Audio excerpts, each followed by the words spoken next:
Hey guys, before you get too excited, I'm still at my parents' house, but the stars aligned today and I have the entire house to myself, and I thought I'd use this opportunity to make a book review video because I just finished reading The Magical Household by Scott Cunningham and David Harrington. It's taking me longer to finish books these days because the only time I have to read books is at work, because when I'm at home and I have time to myself, I'm working on Roots of Ritual. So I'm having to resort to reading books that don't have big pentacles on the front and don't scream witchcraft until I can find one of the more opaque stretchy book covers that we used to put on books in school, because a lot of my coworkers are not so thrilled with other religions, or so I've observed. So that's a completely different atmosphere than there was at my last store, where everyone knew, everyone was fine with it, everyone was very curious, but it was polite curiosity. And my boss even wanted me to help him with a religious studies paper. He's going to interview me and all this other stuff. So my new store is not really as awesome about that, but I didn't think it would be living in the South. That's why I'm also taking a little bit more time. Cunningham is an author that I've never really discussed a lot because I've never really read a lot of his books. I own his Encyclopedia of Magical Herbs, I own his Encyclopedia of Magic Stones, Metals, and whatever the heck the title is. I'm sorry, it's packed away in a box. That aren't really focused on content, they're focused on correspondences. So I haven't really ever been able to speak to him as an author before reading this book. That's why I've never discussed him. I've heard online from several sources that he's an okay author to start with because he covers the basics, and he does so in a fairly entertaining manner. And then that obviously leaves you to do your own research about what he covers in a basic way.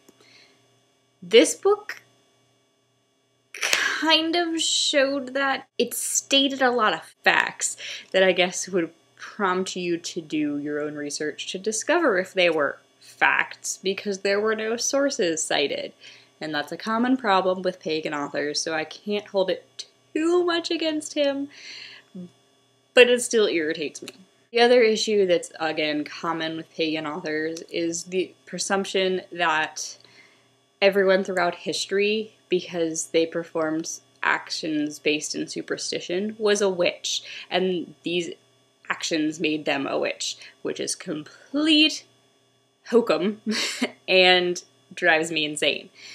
Not everyone was a witch, especially not by our definition of the term witch, so give it up. Just because people did things, because everybody did things like that, like herbal healing, certain folk traditions to make their houses luckier or to protect their homes, does not make them a witch.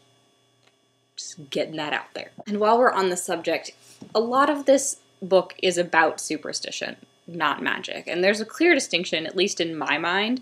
Superstition is something that you do because others say that you're supposed to do it. It's done because it's always been done, and there's no real clear connection between one action and another. For example, you break a mirror and you know you're going to have 7 years bad luck. There's no connection between breaking the mirror and bad luck that most people could possibly see. It's believed that it will bring bad luck because of anecdotal evidence that originated the myth, presumably, that someone broke a mirror and had what they thought to be 7 years bad luck. This led people to believe that if they break a mirror, they will have 7 years bad luck, just like these other people did, and that they have to do certain things to counteract the bad luck, some of which have a basis in magic, which I'll get to in a minute, and some of them don't. Some of them are just random things that people have decided that if you do them, will break the bad luck, possibly, again, because of anecdotal evidence where they did these things immediately after breaking a mirror and did not have bad luck. Whether it was actually tied to the action or not isn't clear, because there's no real study of it. Magic, on the other hand, is something that has been done throughout human history. There are connections between what we are doing and what we are trying to achieve, even if they are symbolic.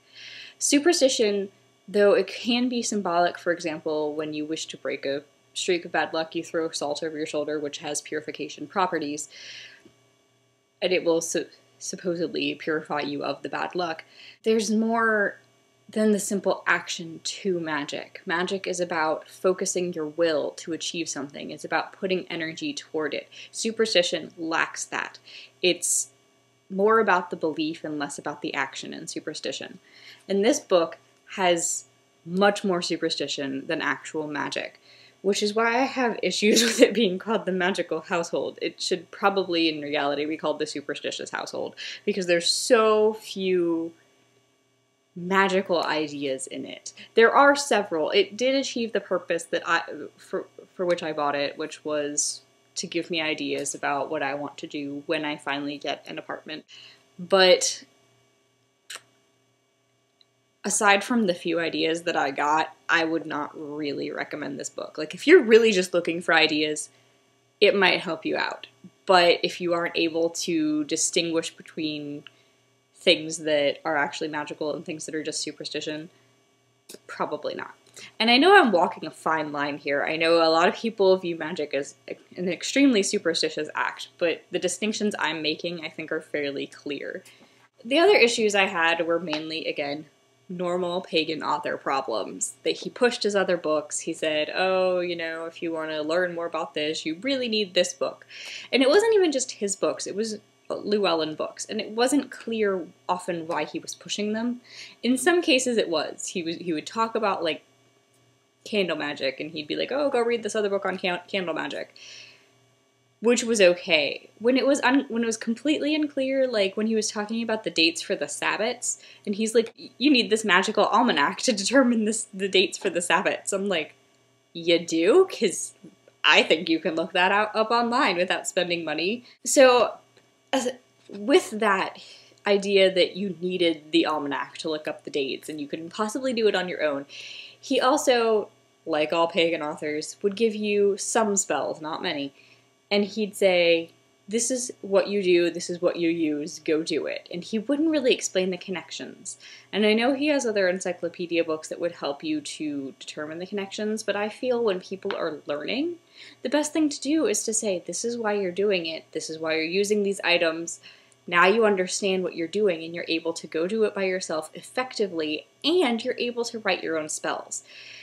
The issue with these pagan authors is that they're creating a dependence. They're not wanting to teach their readers. They're wanting to make money off of them. And I realize that motivation is realistic. They make their living as pagan authors. And if they educate too much, they lose their income. They need to educate just enough to get you hooked, but not enough so that you don't need them. Not enough to make you an actual thriving spiritualist and witch. And did that just sound cynical or what? But it's true. So that leaves a bad taste in my mouth. Honestly, that was the reason I started Roots of Ritual, because it creates that independence when you know what you're doing and why you're doing it, and you're able to say, hey, I understand this. I don't need another book to teach me why I do this in a spell when I just read a book about performing spells. The main issue I had with this book is that in the beginning, Cunningham talked about how he and Harrington decided to write this book, and they did all this research, and they wrote all their notes down, and then they made it into a book. And it doesn't feel like that third step ever happened. It feels like they wrote down a bunch of notes and kind of vaguely organized them into chapters. But it's so disjointed that it feels like I'm reading their notes and not a book. Because it'll go from like, oh, some people do this, and then some people do this that's completely unrelated to the first one, and then some other people do this, which is also unrelated. And I'm like,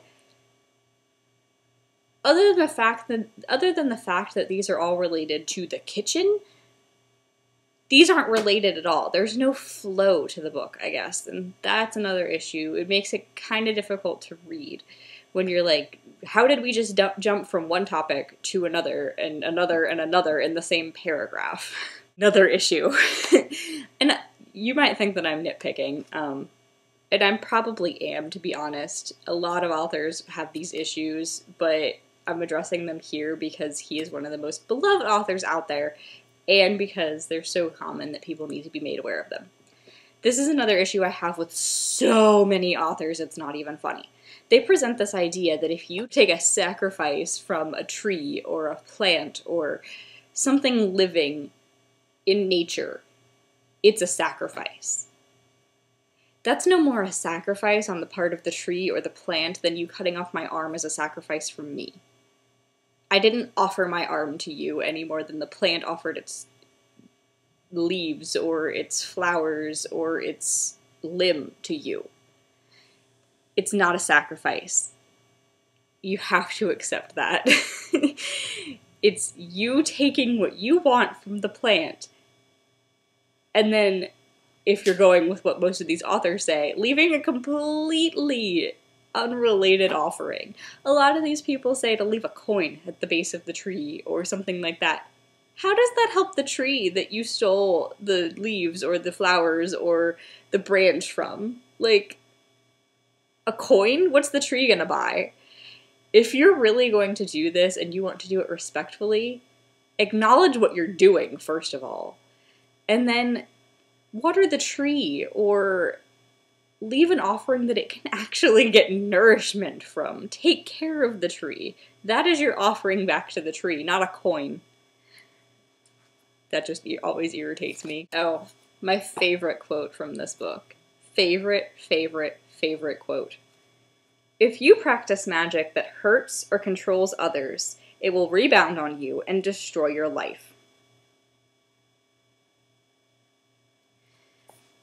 Having your own strong sense of morals and ethics in terms of magic is an awesome thing. You're an author and you're pushing your moral standpoint on your readers. That's unacceptable. You need to allow your readers to develop their own sense of morality. Maybe explain why you think that controlling others would destroy your life, but let them decide. Don't just threaten them that it will destroy their life and expect them to accept that and move on. Then, after that quote, maybe a paragraph later, he mentions a spell that if you have house guests that have overstayed their welcome, you can force them to leave. Isn't that controlling others? Because I think that might destroy your life. I'm just saying. He said to cast that spell if they wouldn't leave, and then if that didn't work, your last resort is to ask them to leave. Maybe it's just me being all logical and whatnot, but shouldn't his last resort been your first option? The easiest and mundane option before turning to magic? That creates a dependence on magic in your readers if you offer it as the first option and only resort to the mundane after magic does not work. So in that way, and that was just the best example from the spells in here that don't seem well thought out or hypocritical, but the other one that really stuck into my mind was a spell to invoke the Law of Three. If one believes in the Law of Three, they believe it's a law.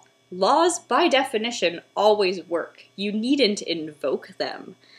If you believe that all of your actions come back to you threefold, why would you need to invoke it to make it work?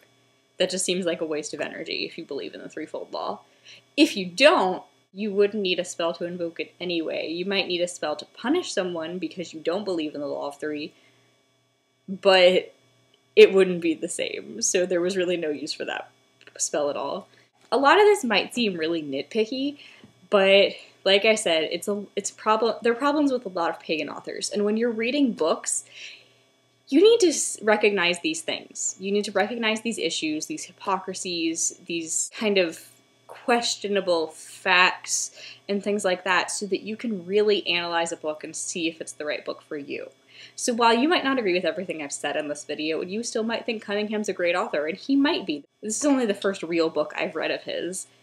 You just need to acknowledge that these things are in this book, and if and when you read it, you need to either read around these things and get the real information that you're searching for, or recognize them for what they are and move on. So I had just taken a break from my Halloween movie marathon, as you can see from my lovely Halloween Ladies' Night t-shirt, and I'm gonna go back to that, and I will talk to you guys later, possibly when I get the house to myself again, or when I get an apartment. Bye.